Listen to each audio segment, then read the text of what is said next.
Assalamualaikum warahmatullahi wabarakatuh. Halo semuanya, perkenalkan nama saya Naduma Panare Sregar. Saya merupakan mahasiswa dari Politeknik Pembangunan Pertanian Medan semester 4. Nah, di sini saya akan membahas mengenai hilirisasi perkebunan di komoditi kakao. Pembahasan yang pertama, kita akan membahas mengenai Indonesia merupakan salah satu negara penghasil kakao terbesar di dunia. Sayangnya, sebagian besar biji kakao masih diekspor dalam bentuk mentah, sehingga kehilangan nilai tambah yang semestinya dapat dimaksimalkan. Padahal, kakao bisa diolah menjadi berbagai produk bernilai tinggi, seperti coklat, batangan, bubuk kakao, lemak kakao, hingga produk kosmetik dan kesehatan. Untuk itulah dibutuhkan strategi hilirisasi yang memperkuat rantai nilai dari hulu hingga ke hilir.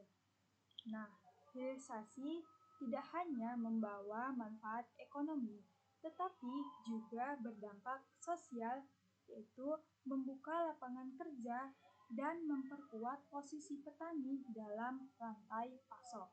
Pembahasan yang kedua, kita akan membahas mengenai apa sih itu hilirisasi. Nah, hilirisasi adalah proses industrialisasi sumber daya alam menjadi produk setengah jadi atau jadi. Nah, di sektor kakao, hilirisasi mencakup fermentasi, pengeringan, penggilingan, hingga pengolahan menjadi produk akhir yang siap dikonsumsi atau dipasarkan. Nah, dengan kata lain, hilirisasi ini bertujuan untuk meningkatkan nilai tambah suatu komoditas, memperkuat daya saing produk lokal, dan menciptakan ekonomi yang lebih berkelanjutan. Ini bukan hanya proses teknis, tetapi juga transformasi struktural yang menuntut dukungan kebijakan, investasi, dan pemberdayaan masyarakat lokal. Selanjutnya adalah signifikansi komoditas kakao. Nah, kakao itu merupakan salah satu komoditas strategis yang menopang penghidupan jutaan petani yang ada di Indonesia. Nah, menurut Badan Pusat Statistik atau yang kita sebut dengan BPS, Indonesia itu adalah produsen kakao terbesar ketiga di dunia dengan produksi mencapai lebih dari 700.000 ton per tahun. Sayangnya, lebih dari 80% dari total produksi masih dijual dalam bentuk mentah dan hanya sebagian kecil yang diolah di dalam negeri. Akibatnya apa? Akibatnya adalah Indonesia itu belum sepenuhnya menikmati potensi ekonomi dari sektor ini. Nah, produk olahan seperti coklat bernilai jauh lebih tinggi dibandingkan biji kakao yang masih mentah. Dan inilah yang menjadikan celah penting dalam rantai nilai yang harus diisi melalui hilirisasi. Nah, selanjutnya adalah dasar hukum dan kebijakan hilirisasi kakao pemerintah. Pemerintah Indonesia telah mengeluarkan berbagai kebijakan yang mendukung hilirisasi komoditas perkebunan. Nah, termasuk kakao. Ada beberapa di antaranya seperti Undang-Undang Nomor 39 pada tahun 2014 tentang perkebunan yang menekankan pentingnya pengolahan hasil perkebunan untuk meningkatkan nilai tambah. Selanjutnya adalah Peraturan Presiden Nomor 28 Tahun 2008 yang menetapkan bahwa kakao itu sebagai salah satu komoditas strategis Indonesia. Permendag Nomor 67 Tahun 2020 yang mengatur ekspor kakao yang mendorong industri pengolahan dalam negeri. Nah, selanjutnya adalah Undang-Undang Cipta Kerja pada tahun 2020 yang memberikan insentif bagi pelaku usaha dalam bidang pengolahan hasil pertanian dan perkebunan. Selanjutnya adalah kebijakan-kebijakan ini menunjukkan adanya komitmen negara untuk memperkuat hilirisasi melalui pendekatan regulatif dan insentif fiskal. Nah, selanjutnya adalah apa sih itu tujuan dari hilirisasi kakao? Nah, tujuannya adalah tidak hanya ditujukan untuk meningkatkan keuntungan ekonomi saja, tetapi juga untuk menciptakan tujuan-tujuan yang strategis. Antara lain yaitu adalah yang pertama, meningkatkan nilai tambah produk kakao di dalam negeri atau lebih kompetitif di pasar global. Yang kedua adalah mengurangi ketergantungan pada ekspor bahan mentah yang rentan terhadap fluktuasi harga internasional. Nah, yang ketiga adalah memberikan insentif kepada petani dan pelaku UMKM agar terlibat dalam rantai pengolahan sehingga kesejahteraan meningkat. Selanjutnya adalah menciptakan lapangan kerja baru di sektor pengolahan, distribusi, dan pemasaran. Selanjutnya adalah mendorong terciptanya merek dan produk lokal yang berdaya saing tinggi melalui inovasi dan pemasaran yang agresif. Nah, dengan tujuan tadi, hilirisasi kakao menjadi alat untuk membangun ekonomi nasional yang inklusif, berbasis pada kekuatan lokal. Nah, selanjutnya adalah tahapan hilirisasi pada kakao. Nah, proses hilirisasi kakao mencakup berbagai tahapan, teknis dan juga manajerial, mulai dari pasca panen hingga produk siap diekspor. Yang pertama adalah pasca panen dan fermentasi. Nah, proses ini itu penting untuk meningkatkan cita rasa dan kualitas biji dari kakao. Nah, fermentasi yang dilakukan dengan baik akan menghasilkan biji kakao yang disukai oleh industri pengolahan coklat. Nah, yang kedua adalah pengeringan dan juga sortasi, yaitu menjamin mutu dan kebersihan biji kakao serta mengurangi kadar air agar tidak mudah rusak dan tahan lama. Nah, yang ketiga adalah pengolahan primer. Di tahap ini tuh biji kakao digiling untuk menghasilkan cocoa liquid, cocoa butter, dan cocoa powder.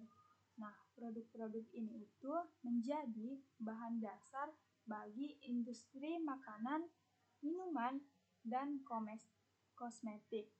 Keempat adalah pengolahan sekunder, yaitu pengolahan yang meliputi transformasi bahan primer menjadi produk akhir seperti coklat batangan, minuman coklat, dan juga permen, hingga produk kecantikan. Yang kelima itu adalah branding dan pemasaran. Nah, di tahap ini tuh produk dikemas secara menarik dan dipasarkan dengan strategi yang efektif, baik untuk pasar lokal maupun ekspor. Nah, setiap tahapan ini itu saling berkaitan dan menentukan keberhasilan dari proses hilirisasi secara menyeluruh. Nah, pembahasan selanjutnya kita akan membahas tentang produk hilir kakao, yaitu produk turunan dari biji kakao sangat beragam dan bernilai tinggi. Misalnya adalah coklat batangan. Nah, produk ini itu produk olahan utama dari biji kakao yang paling dikenal dan dikonsumsi luas oleh masyarakat, baik itu coklat susu, coklat hitam maupun coklat yang berwarna putih, sehingga bernilai jual tinggi. Nah, yang kedua adalah minuman kakao. Nah, produk ini tuh dalam bentuk bubuk atau bisa dalam bentuk cair yang dapat dikonsumsi langsung sebagai minuman coklat hangat dan juga minuman coklat yang dingin. Nah, sangat populer dan punya potensi besar. Nah, selanjutnya adalah lemak kakao atau cocoa butter.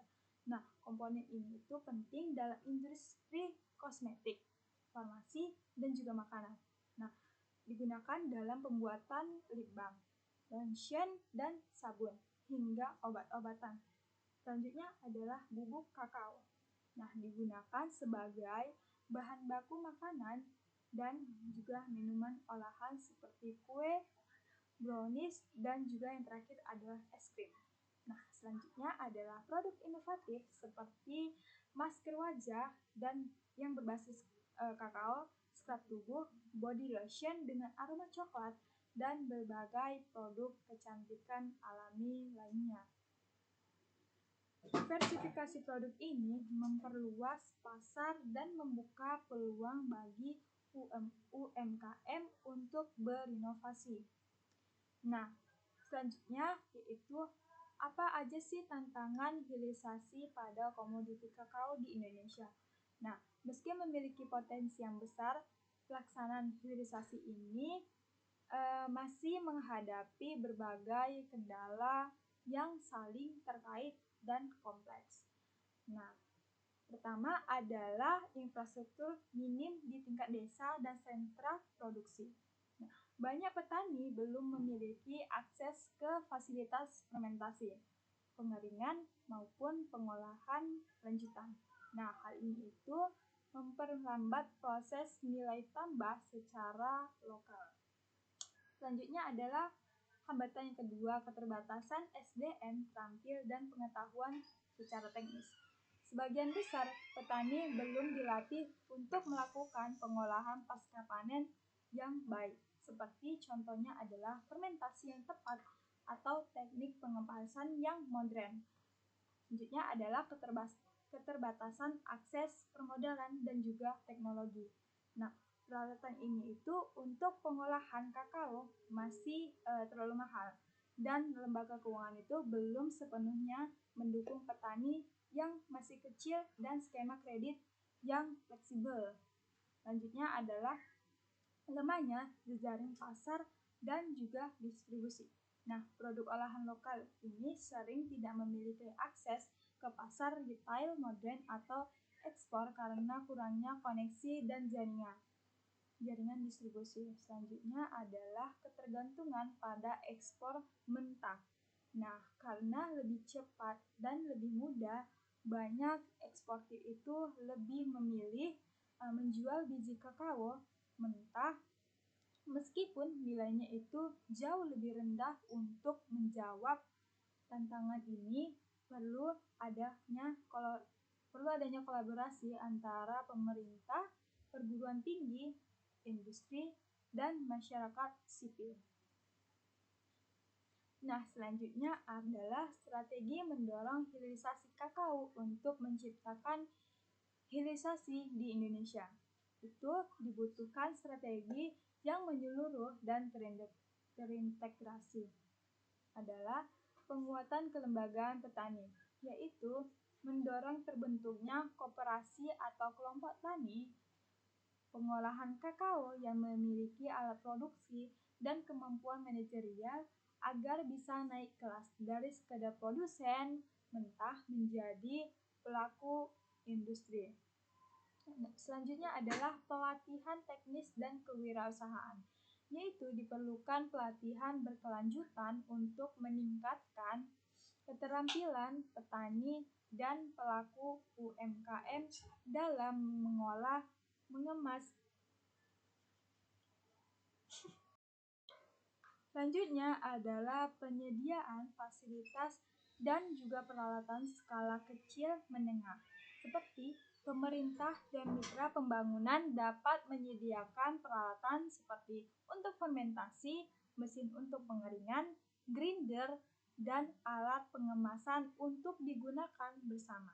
Nah, selanjutnya adalah kemitraan dengan industri dan juga retail, yaitu membangun model kemitraan antara petani dan juga pelaku industri besar dan retail modern untuk menjamin pembelian hasil olahan dengan harga yang kompetitif.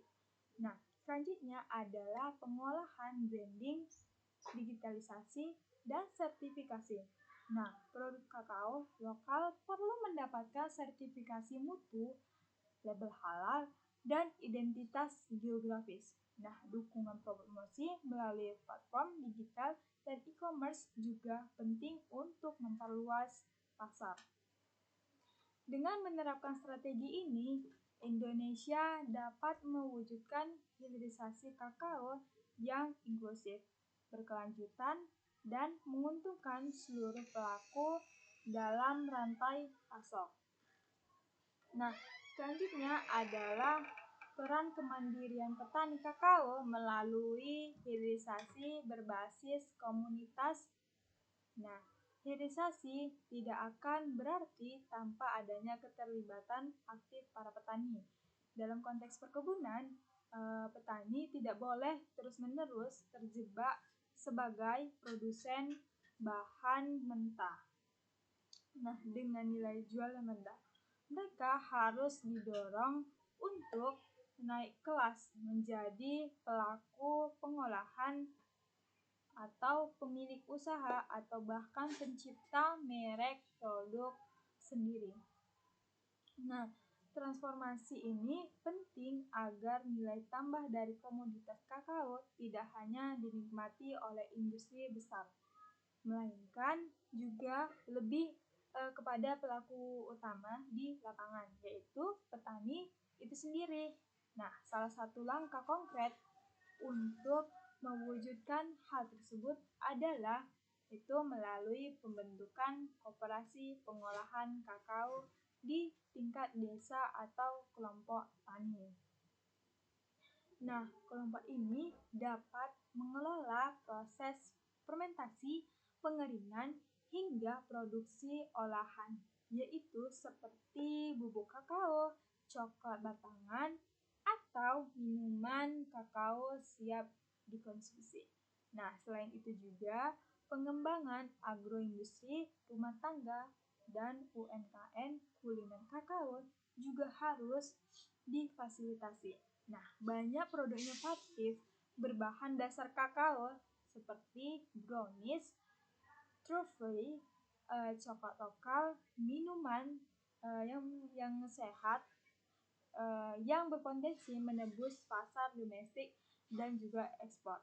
Nah, agar pemberdayaan ini berjalan efektif, perlu dukungan pelatihan berkelanjutan yang meliputi keterampilan teknis, pengolahan, manajemen usaha, dan juga pengemasan secara digital. Selain itu, legalisasi usaha seperti PIRT, halal, dan BPOM harus dipermudah dengan program pendampingan dari pemerintah atau lembaga mitra. Nah, akses pasar pun harus melalui e-commerce, pasar UMKM, dan partisipasi dalam pameran industri pangan. Nah, dengan hilirisasi yang berbasis pada pemberdayaan petani, ekosistem kakao Indonesia akan lebih kuat dan mandiri. Nah, petani tidak lagi menjadi titik paling rendah dalam rantai pasok, tetapi menjadi pelaku utama yang berkedaulat atau komoditasnya itu sendiri. Nah, selanjutnya adalah kesimpulan. Nah, hilirisasi perkebunan kakao merupakan langkah strategi dalam mentransformasikan wajah pertanian Indonesia dari sekadar penghasil bahan mentah menjadi penggerak industri bernilai tambah tinggi. Nah, di tengah tekanan pasar global dan fluktuasi harga komoditas, pendekatan hilirisasi menjadi kunci untuk memastikan keberlanjutan ekonomi petani dan daya saing yang tinggi. Melalui hilirisasi, nilai produk tidak hanya meningkatkan secara ekonomi, tetapi juga menciptakan dampak sosial yang lebih luas agar penyerapan tenaga kerja dapat ditingkatkan, yaitu tumbuhnya UMKM hingga pembangunan ekonomi desa berbasis agroindustri, dan proses hilirisasi tidak bisa berjalan sendiri, yaitu membutuhkan sinergi antara petani, pemerintah, lembaga riset, sektor swasta, dan juga konsumen. Selain itu, keberhasilan hilirisasi sangat dipengaruhi oleh kemampuan suatu wilayah. Nah, dalam membangun ekosistem industri yang mendukung, termasuk fasilitas produksi, regulasi, insentif, dan akses pasar. Dalam konteks kakao, Indonesia itu sudah memiliki potensi besar sebagai penghasil dan mengolah. Namun, perlu langkah-langkah konkret untuk mempercepat transformasi ini ke tingkat yang lebih kompetitif. Saran agar hilirisasi perkebunan dapat berjalan optimal dan berkelanjutan, ada beberapa saran strategis yang dapat diajukan sebagai berikut. Yang pertama adalah peningkatan kapasitas SDM petani dan juga UMKM. Pemerintah dan juga lembaga pendidikan perlu menyediakan pelatihan yang lebih kompetitif bagi para petani dan juga pelaku UMKM. Agar apa? Nah, agar mampu memahami teknologi pengolahan kakao dan juga manajemen usaha serta strategi pemasaran produk hilir. Tanpa peningkatan kapasitas sumber daya manusia, nah hilirisasi itu hanya akan menjadi jargon tanpa praktik nyata di lapangan. Yang kedua adalah penguatan teknologi terhadap teknologi pengolahan pasca panen seperti mesin fermentasi, mesin pengeringan, dan juga pengolahan coklat. Nah, harus ditingkatkan. Nah, hal ini itu dapat dilakukan melalui skema bantuan, subsidi, atau kerjasama industri. Nah, infrastruktur seperti jalan usaha tani dan sentra pengolahan komunal juga harus menjadi prioritas utama. Ketiga adalah kemudahan akses modal dan juga legalitas usaha. Banyak petani atau pelaku kecil yang memiliki potensi produk hilir kakao berkualitas namun terhambat permodalan dan legalitas. Ini diperlukan pada skema pembiayaan yang ramah, berbunga rendah, dan juga mudah diakses, serta pendampingan untuk mengurus perizinan seperti PIRT, BPOM, dan juga label halal. Nah, promosi dan ekspansi pasar berbasis digital produk hilir kakao lokal harus mendapatkan dukungan dalam promosi baik melalui event pameran, sertifikasi kualitas, hingga pemasaran digital di e-commerce dan media sosial. Pemerintah daerah maupun pusat dapat memainkan peran sebagai fasilitator branding produk kakao unggulan daerah. Nah, yang kelima adalah yaitu dengan kolaborasi multi pihak sinergi antara pemerintah dan juga swasta dan akademisi serta komunitas lokal menjadi kunci keberhasilan hilirisasi.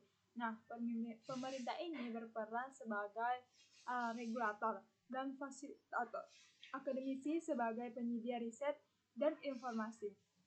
Nah, swasta ini sebagai mitra industri dan masyarakat itu sebagai penggerak utama di lapangan. Nah, dengan mengimplementasikan strategi yang saya sebutkan tadi secara konsisten dan terukur, nah Indonesia itu bukan hanya mampu menjadi produsen biji kakao, melainkan juga bisa menjadi pusat industri olahan kakao yang dapat berdaya saing global, berpijak pada kekuatan lokal, dan dapat memihak kepada kesejahteraan para petani.